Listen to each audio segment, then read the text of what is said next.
It's another video. It's the boy Tan. You know what it is. Welcome back. Today we're checking out Why No One Cares About Jack Harlow Anymore by Matty Balls. Weird name. But yeah, let's see why nobody cares about Jack Harlow anymore. For a period of time, Jack Harlow was one of the biggest rappers in hip hop. With songs like What's Poppin', First Class, and Industry Baby, there's no doubt he had a crazy run in the early 2020s. But fast forward to just a few years later, and it seems like he disappeared, with no one really talking about him anymore. Most recently, he put out a single with Doja Cat that had a big music video, but it just came and went. Something that was not always the case for Jack. And I think that there are three main reasons for that. But to understand that, we have to go back to the beginning. Also, real quick, I have to say it. I know I'll just finally address it once and for all. I know I look like the Timu version of Jack Harlow or the many other worse things you guys have said. I had his name hidden in the comments for a while just because I saw it so much. But here's a few just to get an idea of how many there are. So yes, I get it. I sort of see it. Whatever. And now that we're finally past this, let's continue with the video. Before Jack Harlow blew up with the track What's Poppin', he did have a promising buzz in the underground rap scene. Around this time, he became friends with the comedian Drewski, a friendship that started well before the two found the level of success they've reached since. In an interview with Complex, the two told the story of how their friendship came to be. Drewski ironically first found Jack after Diddy shouted him out on Instagram. He said, "I saw Diddy post something like, 'This is the next kid, he's the one.' So I'm like, yo, Diddy doesn't even post shit like that. He'll either put himself or himself." I checked Jack's page out and I was like, yo, this song is a banger. The song Drewski was referring to was Jack's Through the Night with Bryson Tiller, and after listening to this, he heard the song Sundown as well, to which he said, okay, this white boy is it. Many fans even point back to this era of his music as his best, cause even though later on he made some way more commercially successful songs, some people say they all kind of sound the same, with his older music having more variety and personality. But around this time in 2019 is when Drewski decided to hit up Jack. And Yeah, sometimes people gain success and then they try to replicate what gave them that success by, borrowing down into the niche, into the hole, thinking that that's what the audience are going to continually love. But all that does is just it makes them sound repetitive. It makes them sound the same over and over again.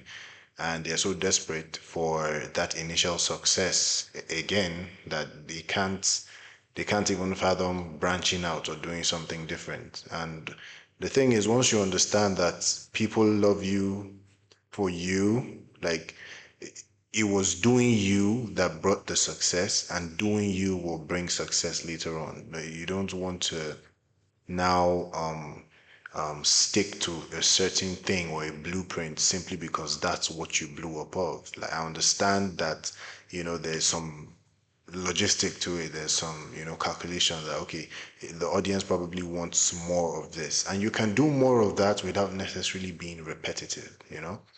So that's the hole a lot of artists fall into. at this point, Jack said he'd already been a fan of Drewski, following him on IG for 3 months already, and putting people onto his videos all summer. So they finally started talking and hit it off right away. And Drewski even offered to hop on Jack's tour as an opener. Just a personality. I found out that he lived in the city of Atlanta at the time. Linked up with him and we hung out. Of course, we were not really known then. I just heard about him and he was like, yo, I'm going on this small tour.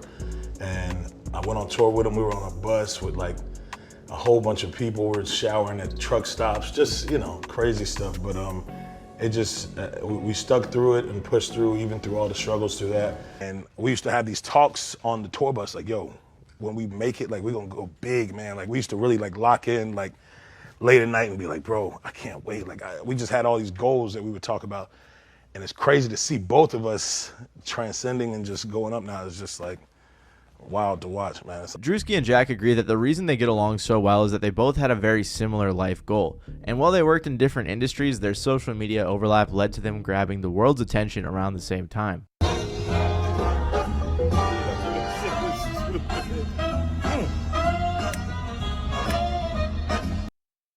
I have nothing but respect and love and admiration for people who make it out, out of the system, out of the matrix. It's so beautiful to witness, and it just goes to show what's possible. Um, if anybody's out there looking at these people who've made it, who are successful, and all you can think of is envy and hate and jealousy, then you're not really looking at the bigger picture. You're operating from a scarcity mindset, because when you be or if you become successful, do you want people to hate on you for no reason? Do you want people to just dislike you simply because you became successful? Come on, man. It's everybody's dream to make money and live their best life. So when you find people, when you see people who especially didn't come from well-to-do backgrounds and somehow they found that success, it should inspire you. It should put a smile on your face. Like, damn, they did it, and it means I can too, because everything is possible. Takes time. The bigger the dream, the longer the time. Not necessarily, but most times. So see them work harder and just keep doing you, man. That's what it is. Life like this sure is sweet, huh? It definitely is, man.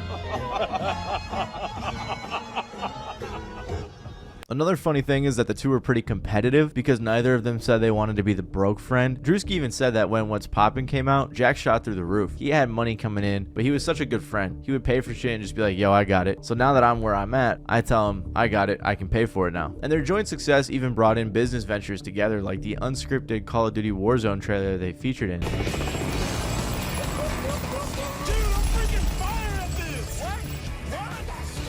a radio. Let me turn the radio on. That's not a radio. Relax, I got it. We got a deal. The reason I bring all of this up is to point out that I really do think Jack Harlow and Drewski's relationship was huge in Jack Harlow's career. To this day, I still see clips on TikTok of the two hanging out together and all of their funny moments. Goat vaccination spot. I guess they're trying to get political. Yeah. Look at this shit. What is going on? Why even? That says vacation, dumbass. Goat vacation spot. My fault. Goat vacation spot. How did you read vaccination? So I've got Jack Harlow here. I just wanted to ask you one question. What is up with the fouling, and why would you say you're fouling so much out here? You are so fine, bro. Other than that, I'd like to ask about the game, man.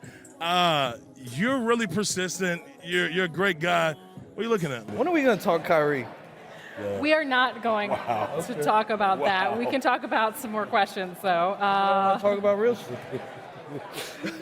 Ain't nobody keeping it real no more? What are you looking for? And you can just tell genuine friendship from a mile away. You can just tell, like, these are real dudes. They're not doing this for the media. These are genuine friends.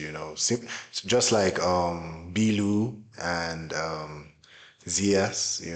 There's just something very, very authentic about their relationship. You feel it when it's real. And I definitely just see the chemistry they have with each other, that's for sure. I want to discuss the elephant? What do you And Jack Harlow is a very funny guy. So much so that it got to the point where, apart from some of his more popular songs, he was mostly known for his personality, with fans saying things like, Jack Harlow is just naturally funny. He never forces any of his humor, which makes him so likable, in my opinion. Was just thinking about this. I barely know any Jack Harlow songs, but the man got my utmost respect. It's because he's okay with being himself. He doesn't try to portray anything he's not. Anybody who masters that is very likable. So his personality, humor, and viral moments with Drewski were instrumental in launching his career. And another big part of his launch, aside from his social media virality, was the release of the song What's Poppin' that I mentioned earlier. This song was accompanied with a Lyrical Lemonade music video, who at the time was well known for putting artists on. The track placed top 10 in Billboard's Hot 100, led to a remix with DaBaby, Tory Lanez, and Lil Wayne, and also even got nominated for Best Rap Performance at the Grammy Awards. It basically took Jack from a popular up-and-comer with a few good songs to a mainstream artist worthy of collabs with some of the biggest names in the genre, and it even landed him a spot in the 2020 XXL freshman class. Jack Harlow was now a mainstream rapper with a ton of opportunities. He put out his debut album, That's What They All Say, which featured a song called Way Out with Big Sean that was a big success. The album debuted at number 5 on the Billboard 200 and sold 51,000 units. He started working with artists like Eminem, Corday, and then he did the track Industry Baby with Lil Nas X, which was another huge hit. After this single came out and was going crazy, even Kanye jumped in and said that Jack Harlow was top 5 out right now. Then he started to prepare to put his second album out, Come Home the Kids Miss You. He began the rollout with the single Nail Tech, which did fairly well, but then he put out the single First Class, which was a smash hit. The song sampled Fergie's hit song Glamorous, and it heavily relied on it. Despite the criticism of the song for overly relying on the sample, it went crazy on TikTok and blew up. Side note, this was kind of during that trend of artists sampling already like super big hit songs and then kind of not really changing them up enough to make it worthy of the sample. It was just such a lazy and boring time, but it was working, and clearly Jack was capitalizing on that. Then Jack released the album Come Home the Kids Miss You, which went crazy, especially due to the First Class song. It debuted at number 3 on the Billboard 200 and sold 113,000 copies first week. He had a Drake feature, a Lil Wayne feature, a Justin Timberlake feature, and a Pharrell feature. Like, he just had a star-studded feature list. Jack Harlow was on top of his game and arguably at the peak of his career, but this whole time there was some sneaking criticism of Jack. Despite all of his commercial success, a lot of rap fans just weren't too fond of the pop rap records he was putting out. His album Come Home the Kids Miss You came with a lot of criticism from the greater rap community. When Megan Thee Stallion and Cardi B make wet ass pussy, they're ruining a generation of young women, they're poisoning their minds, they're destroying the youth. But when Jack Harlow makes an entire album about fucking, about womanizing, about just being a dickhead with zero substance or layers to him whatsoever, oh, he the next Drake. And don't get me wrong, I don't have a problem with this album because he got a bunch of bitches. I just can't overlook the hypocrisy. This nigga has a bar on this album talking about his semen. Some of these bars are bad, but they're worse when you put them in the context that he uses them in. Yeah, I agree. And it's not just a Jack Harlow problem. It's like a lot of these rappers, all they talk about is women, sex, drugs, violence. It's like not a lot of rappers are really saying something in their music.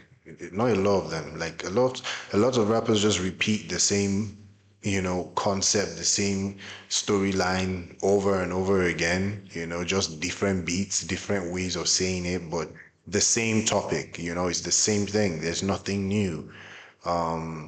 Similar to like early Drake. Early Drake was every song there was something to look forward to because he just had a different perspective each time on different things. But then he just devolved into the same thing about women and the money he's making and his lifestyle, and that's part of the things that led to his downfall. But yeah, I know there are rappers out there who are saying, who are really talking, who are really putting substance into their music, but the mainstream doesn't give them that love, and a lot of them are just underground rappers, and you just have to find them, and it's like gold mine. Like when you find one that's actually good, you're like holding on to him because you don't know where the next one is coming from. So yeah, it's a big problem on the women's side and the man's side. It's just a lot of terrible role models for the children who are up and coming. Unprovoked, I like to dictate things, Kim Jong. What the fuck are you talking? Am I handsome enough? Now them same girls got coke in their nostrils. Something done made the youth hostile. Maybe it's the fuel from them fossils? Undeniably, the album was a pretty weak album from a rapping and production Some people just say things to rhyme. That's all it is. They just say things so that they rhyme. That's all.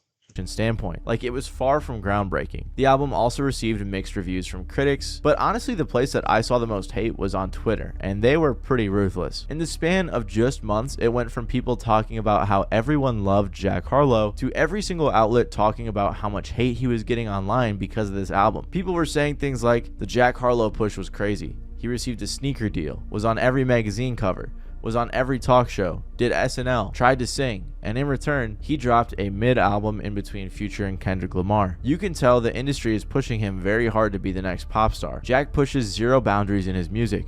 I don't feel like I miss anything not listening to him. I don't remember who exactly said it, but around this time, someone said that Jack Harlow just feels like a watered down, more boring version of Drake, and honestly I agree. His raps weren't really anything special, His instrumentals were very Drake-esque. It was just pretty boring. It wasn't even like he made a bad album or something or did something wrong. People just hated him because of the album being so painfully plain and boring that people were fed up. Come Home the Kids Miss You, despite its commercial success, was the beginning of the end for Jack Harlow. One of the biggest criticisms of Jack Harlow around this time is that he went too pop, and I sort of agree. His music was never too underground or unique to begin with, but he definitely doubled down on the pop rap type of music to keep that commercially successful money coming in. However, I think after all of that criticism, he heard that and wanted to prove to rap fans that he still really could rap and put out some good music. So Jack Harlow got to work and began putting together his third studio album, Jackman, which interestingly enough is his first name, Jackman. I don't know,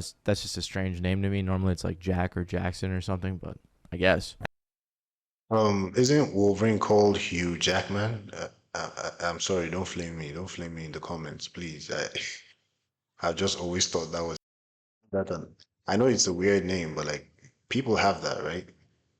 That's what he's called, right? The Wolverine. Anyway, what I wanted to say was, yeah, like a lot of times people copy. Like someone could blow up and become really successful off doing something. Doesn't mean that if you toe that same path, you're going to be successful. It's just that the second ever to do it is never going to get as much as the first ever to do it, you know? And you can't be another Drake because there is already one Drake, and that Drake is already putting enough music already for two people. So a second Drake just doesn't make any sense. I would have the best thing he could have done was take a unique path, like something completely him, something that nobody else could replicate, at least easily, you know. For example, you could for an African, you could come out with that pop flow, but then infuse a lot of African lingua and a lot of African vibe into it. So that way, you're still doing the pop everybody knows, but there's a twist. Now there's some Africanness to it, you know. For Jack Harlow, he could have done something like that. I'm not saying African, but put a twist, put a spin on what's already out there, change it up a little and make it yours. And that's how you find your own lane, you know?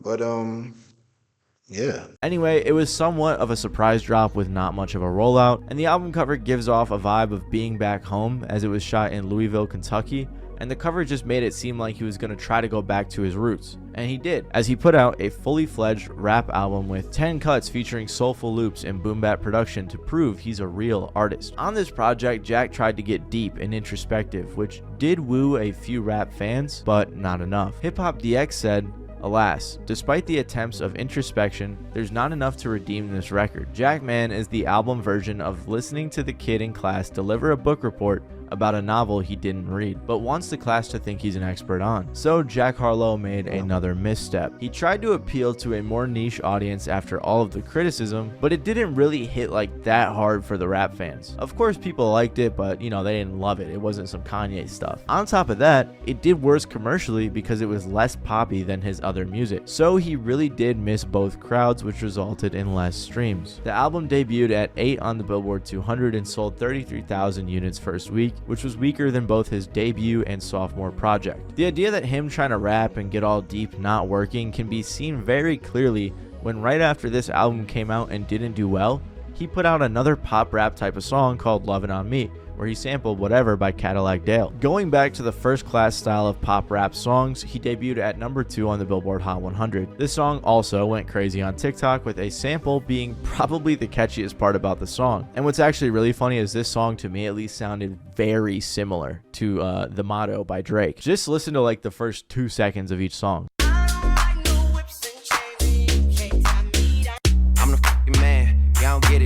The drum patterns sound very similar. And on top of that, one of the top comments on The Motto is, "The drum pattern used in the track for Lovin' On Me by Jack Harlow reminded me of this song." So clearly, him and the audience knew that pop songs were what worked. After this though, Jack Harlow has only put out 4 singles in the last 2 years, which is kind of strange. He's done a little bit of acting, but he isn't doing a ton with the momentum that he used to have when it comes to his music career, leaving many fans wondering what happened to him and leaving others to just forget about him. Jack does seem self-aware though, and even commented on the current state of his music career after Jackman on the single he put out called Tranquility. He said things like, "Every day I grow a little less accessible, less of a people pleaser, less flexible. I'm proud of what we have done, but I'm trying to be better though, because I don't really think I've made nothing incredible. A lot of hard verses and a couple regrettable.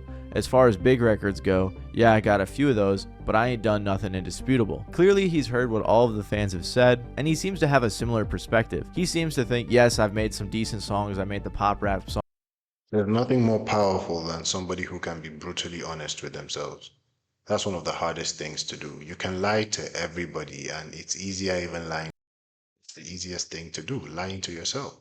Lying to yourself so much that you believe it, and it takes a different type of strength and a different type of honesty to go, whoa, look in the mirror and be like, yeah, this is what it is, this is this, that is that, without sugarcoating it to yourself, because then is where growth emerges, when you can be honest with yourself and then put in the work to be better. You know, a man who can be very honest with himself is unstoppable because he's not lying to himself. He's consistently working on his flaws and the things about him that he wants to change. All that trajectory for that man, it can only go up.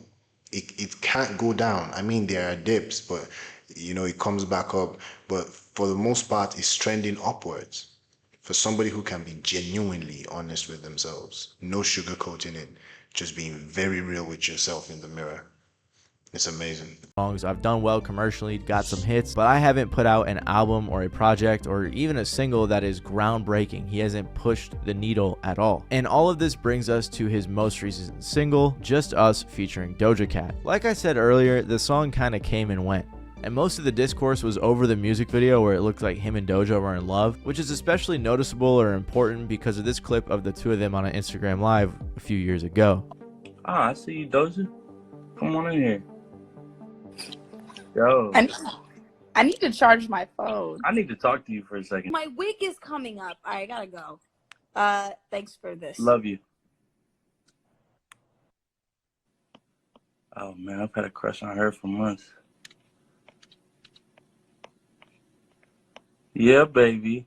Yeah, baby. Doja Cat. Oh, I'm over here feeling good now. All the comments say things like, after the filming ended, they both asked, so what are we? But the downside, of course, is that the discourse was not actually about the song. And this brings me to my third reason as to why I think he's struggling right now, at least in a musical sense. Come Home The Kids Miss You was weak, he went a little bit too pop, and now he's not really letting his personality shine through like it used to. For so long in Jack Harlow's career, he was in part I think a lot of the reason most artists fall off is not due to their talent or because they messed up.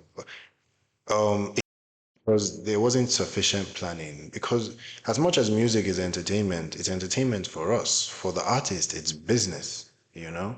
Even before you dropped your first album, you should have thought ahead. Like, what's my next album going to be like? You know, of course, as time goes on, you change, you adapt.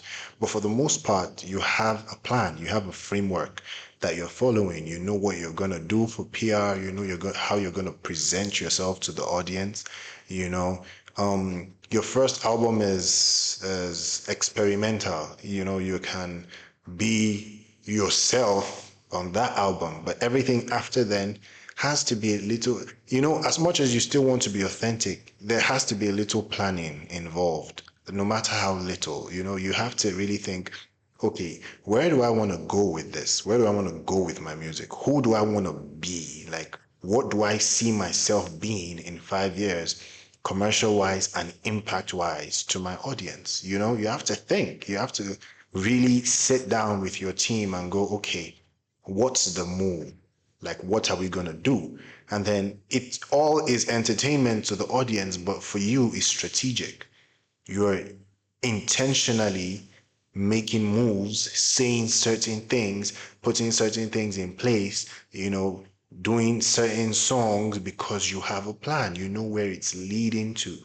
And I think that's what guarantees, or at least gives a better chance of an extended career in music. Because if you just think it's all vibes, you just come out and use your talent and just rap and do whatever you want and it's gonna be here, No, that's not how it works. Gone are the days where talent was just it. Now you literally have to have mathematicians in your team really doing the heavy lifting for you.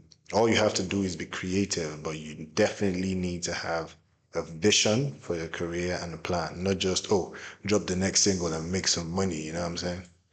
Carried by the fact that he was super online, doing interviews, hanging out with Drewski, doing Instagram live streams, joking on his Instagram story, and always just being silly. And now it seems like he isn't popping out and goofing around anymore like he used to. Don't get me wrong, he's still a funny guy and jokes around from time to time. Like when last year Drewski posted this picture that was captioned, "Never needed no PR," and Jack responded, "Or a stylist, or a trainer, or a nutritionist, hashtag self-made, hashtag independent." Jack Harlow is definitely a funny guy, which was one of the major reasons people like him, like I mentioned earlier, and emphasized with how close he was with Drewski. So without that, and with the music being sort of weak lately, it just seems like no one is really talking about Jack Harlow anymore. Of course, he's still super successful, and lately he's been heavily pushing his brand deal with New Balance, but on the music side of things, it's felt very mediocre as of late. Now, I'm not going to say that his music was ever groundbreaking. I mean, he wouldn't say that either, probably. One fan on the Jack Harlow subreddit said, "Why is his music getting worse?" Other fans responded saying things like, "Jackman was the best rap album I feel he's put out,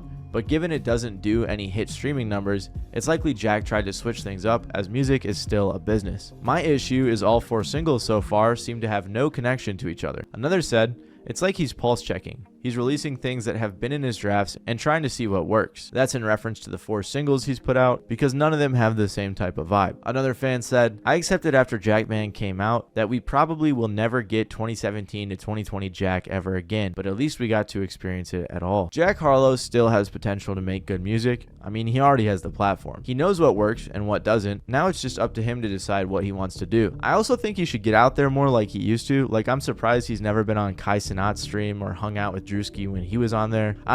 Yeah, that's an amazing idea because Jack's a funny guy, you know?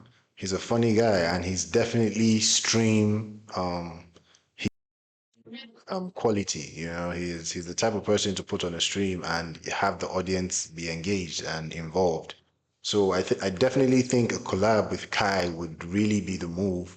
Once he has a plan, you know, once he like sits down, makes, you know, some serious decisions about moving forward, and then use Kai as a kind of like match to reignite, you know, his career, and then put that plan in motion. I think he has no ceiling personally for me.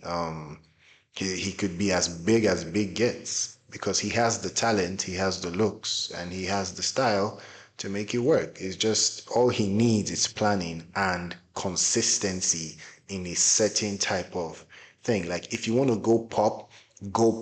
You can't keep, you know, jumping in between unless you're doing it album by album. But even that is a bit shaky, you know. If you find a way to mix it, great. But if not, stick to one lane and do that. But be very creative in that lane. Don't stick to one type of thing that made you blow up, you know? It's hard to explain, but I'm sure the ones who get it will get it. Yeah. I don't know, I just feel like Jack has that perfect personality for hanging out and goofing around and networking with other celebrities. That's just perfect for viral moments. But he hasn't been taking advantage of that lately. Regardless, the honesty on his verse on that Tranquility record goes to show that he knows what type of situation he's in. I'm sure he's good on money, so commercial success probably isn't a big deal. But right now, his core audience is very weak and needs something desperately to latch onto. And it's up to him to figure that out, which it seems like he's kind of trying to do right now. If you like this video, you might like a very similar video I made about I hope you enjoyed this video too. Please drop a like, drop a comment, share if you know, if that's something help the channel out a lot. And yeah, that's it for this video. Thank you, and I'll see you in the next one. 10 out. Peace.